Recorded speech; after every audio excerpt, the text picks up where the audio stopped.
Hello, আসসালামু আলাইকুম। সুপ্রিয় ১৮তম শিক্ষক নিবন্ধন পরীক্ষার্থী। আশা করি আপনারা ভালো আছেন। এবার ফেল করার কারণ হচ্ছে যে রিটেন মার্ক ও ভাইভা মার্কের উপর ডিপেন্ডস করে কিন্তু ফেল করানো হয়েছে। বিশেষ করে যারা রিটেনে মার্ক কম পেয়েছিল তাদেরকেই মূলত ভাইভাতে ফেল করানো হয়েছে। এবং নিবন্ধনের ক্ষেত্রে এইবারে আমরা লক্ষ্য করেছি সবচেয়ে বেশি প্রার্থীকে ফেল করানো হয়েছে।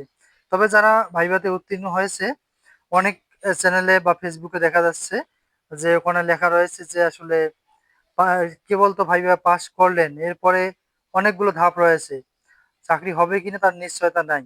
আসলে এটি বর্তমান যুগে এটি কথা আসলে চলে না। আগে যদিও লক্ষ্য করা যাইতো যে পাস করার পরেও সার্টিফিকেট পেয়েছিল কিন্তু জব হয়নি। আর বর্তমান সময়ে আমরা যা লক্ষ্য করতেছি যে যেরকম পোস্ট ফাঁকা থাকে ঠিক সেই পোস্ট অনুযায়ী কিন্তু আসলে ভাইভাতে উত্তীর্ণ করা হয়েছে। তাই আশা করা যাচ্ছে যারা ভাইভাতে উত্তীর্ণ হয়েছেন সকলেরই জব নিশ্চিত হবে।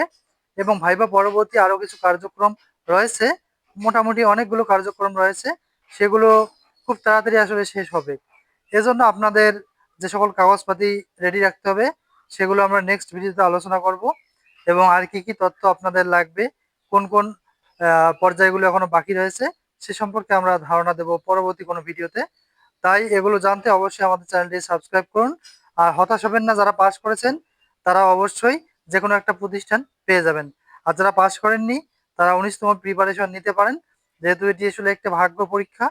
যাদের ভাগ্যে ছিল না তারাই মূলত আসলে পাস করতে পারেনি।